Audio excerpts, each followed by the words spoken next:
오늘 이 아침 우리가 함께 묵상할 말씀은 에베소서 6장 14절에서 17절까지의 말씀입니다. 에베소서 6장 14절에서 17절 말씀 읽고 오늘 우리에게 주시는 하나님의 말씀의 은혜를 함께 나누도록 하겠습니다.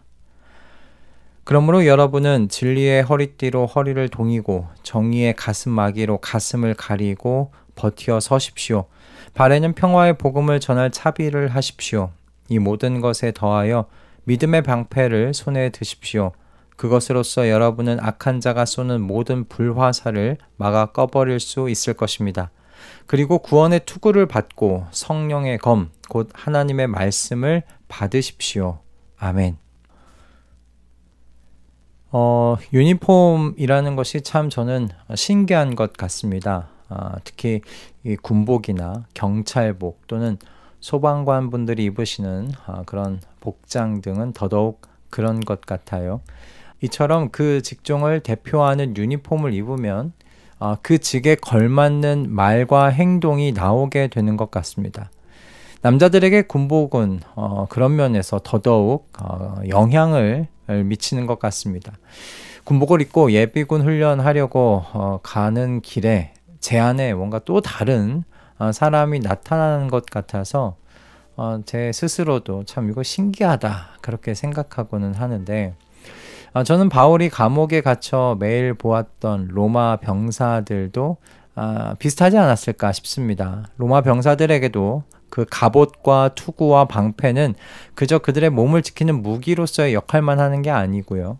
이렇게 무장함으로 그 로마 병사는 자신들이 로마 제국의 병사의 임무를 수행하기에 적합한 그런 성품도 함께 착용하는 것이라 그렇게 생각하지 않았을까 싶습니다. 이사야서 59장 16절에서 18절의 말씀을 보면 이 무장 안에 담겨있는 영적 성품의 의미를 생각해 볼 수 있게 되는데, 이사야 59장의 말씀에는 하나님께서 직접 전사가 되시는 모습이 그려져 있습니다. 주님께서 공의를 갑옷으로 입으시고 구원의 투구를 머리에 쓰셨다. 응징을 속옷으로 입으셨다. 열심을 겉옷으로 입으셨다. 이사야 선지자는 하나님께서 직접 이런 갑주를 입고 전장에 나서시는 모습을 이렇게 보여주고 있는데요. 그런데 이사야 선지자가 말하고 있는 이 갑주가 잘 보시면 저희가 보고 아는 쇠로 만든 갑옷들이 아닙니다. 잘 보시면 이 갑주가 하나님의 성품이라는 것을 알 수 있어요. 공의, 구원, 응징, 열심. 여러분, 이 모든 것들이 다 하나님의 성품에 해당되는 것들이고요. 그리고 이것을 이사야 선지자는 하나님의 무기로 말하고 있습니다. 그럼 하나님께서 왜 이와 같은 하나님의 성품을 무기로 삼아 직접 전사가 되셔야 했는가? 이 말씀의 앞을 보면 이런 말씀이 쓰여져 있는 것을 보게 됩니다. 좀 길지만 한번 읽어드리겠습니다. 우리가 죄를 짓고 주님을 부정하였습니다. 우리의 하나님께 등을 돌리고 물러가서 포악한 말과 거역하는 말을 하였고 거짓말을 마음에 품었고 또 실제로 거짓말을 하였습니다. 그래서 공평이 뒤로 밀려나고 공의가 멀어졌으며 성실이 땅바닥에 떨어졌고 정직이 발붙이지 못합니다. 성실이 사라지니 악에서 떠난 자가 오히려 약탈을 당합니다. 주님께서 이것을 보셨다. 공평이 없는 것을 보시고 슬퍼하셨다. 압박받는 사람을 도우려는 사람이 없음을 보시고 중재자가 없음을 보시고 주님께서는 놀라셨다. 주님께서는 직접 억압받는 사람들을 구원하시려고 반드시 공의를 이루시려고 당신의 능력을 친히 발휘하실 것이다. 아멘. 그러니까 결국 하나님께서 직접 전사가 되셔서 친히 능력을 발휘하시는 이유는 공의를 이루시기 위함이라는 거예요. 악에서 떠난 자, 즉 의인이 악인들에 의해 약탈을 당하는 걸 보고만 계실 수 없으셔서 하나님께서 직접 일어나셨다라는 말씀입니다. 하나님께서 이렇게 시작하신 전쟁이요, 지금도 계속 이어지고 있습니다. 어떻게 이어지고 있는가? 여러분 그리스도로 말미암아서 이어지고 있습니다. 사실 예수 그리스도께서 바로 이 하나님의 전쟁을 완성하신 분이시기도 하지요. 십자가에서 죄와 사망과 마귀의 권세를 완전히 꺾으셨잖아요. 악에서 떠난 사람을 약탈하는 이 마귀의 권세를 응징하셨고요. 부활하시면서 최종 승리를 확정해 놓으셨죠. 사실 예수님의 이 십자가와 부활이 바로 하나님께서 입으신, 그리고 하나님께서 입으셨다 말했던 그 갑주의 완성입니다. 공의의 갑옷은 우리의 죄에 대한 공정한 십자가에서의 심판으로 완성하셨고, 구원의 투구는 구원하시려는 그 뜨거운 사랑으로 완성하셨고, 응징의 속옷은 죄에 대한 완전한 처리로 완성하셨고요. 열심의 겉옷은 우리를 구원하시려는 바로 그 뜨거운 사랑의 마음을 우리 앞에 그리스도를 통하여 증거하심으로 완성하셨죠.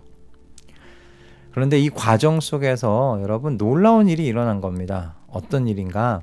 여러분 그리스도 안에서 저와 여러분 또한 하나님의 성품에 참여하게 되었다라는 것입니다. 여러분 이것이 무슨 말입니까? 우리가 그리스도와 연합하면서 하나님의 성품을, 하나님 아버지의 성품을 입을 수 있는 자격을 얻게 되었다는 뜻이죠. 그런데 이것을 구약의 이사야 말씀과 오늘 좀 연결지어서 생각해 보면요, 전사로서 나아오시는 하나님의 그 성품을 지금 우리와 같은 연약한 사람들이 입게 되었다는 이런 그 말씀입니다. 정말 보잘것없는 그릇이 보배를 품게 된 거예요. 그래서 바울이 모든 시대의 성도들에게 이렇게 이야기하는 겁니다. 진리의 허리띠로 허리를 동이고 정의의 가슴막이를 하고 평안의 복음으로 신을 신고 믿음의 방패를 가지고 구원의 투구를 쓰고 성령의 검을 가져라. 여러분 이 모든 것들이 다 하나님의 성품이에요. 하나님과 연합함으로, 하나님과 한 몸이 됨으로 입어야 할 옷이고요. 우리가 가져야 할 무기인 거죠. 이 말씀으로 인해서 여러분 우리의 정체성은 더욱더욱 분명해지게 됩니다. 우리는 구원받은 하나님의 자녀일 뿐만 아니라 하나님의 전쟁에 동참하는 특권을 가지게 된 사람들이다라는 겁니다.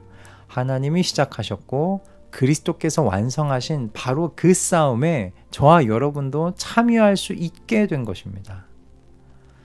여러분, 싸움에 참여하게 된다고 해서 너무 겁먹지 마실 수 있기 바랍니다. 이 전쟁은 이미 결과가 정해진 전쟁이에요. 우리가 이기려고 애쓸 필요가 없는 싸움이라는 겁니다. 마치 이스라엘이 승리가 확정된 가나안 전쟁을 치르는 것과 같은 겁니다. 가나안 전쟁에 대해서 하나님께서 줄곧 말씀하신 게 뭡니까? 당신께서 싸우시는 싸움이라고 하지 않으셨습니까? 이스라엘은 하나님께 순종함으로 가나안 전쟁에 참여하는 것이었어요. 저와 여러분도 똑같습니다. 저희는 하나님의 전쟁에 동참한 겁니다. 승리가 보장되어 있는 싸움에 동참하는 겁니다. 그럼 우리가 해야 할 몫이 무엇이겠습니까? 매일마다 하나님의 성품으로 옷 입는 거죠.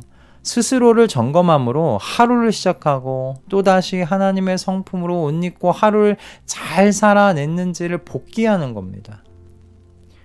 여러분 이것이 우리의 특권이라는 사실을 기억하실 수 있기 바랍니다. 하나님과 연합된 존재로서 승리가 보장된 전쟁에 동참할 수 있는 특권을 저희가 그리스도 안에서 받았어요. 저와 여러분은 그런 의미에서 혼자 싸우는 사람들 아닙니다. 하나님의 군대로 지휘관 되시는 그 하나님 아래에서 지휘관이시면서 늘 앞장서 나아가시는 이 하나님의 뒤를 따라가는 그분의 군대라는 거죠.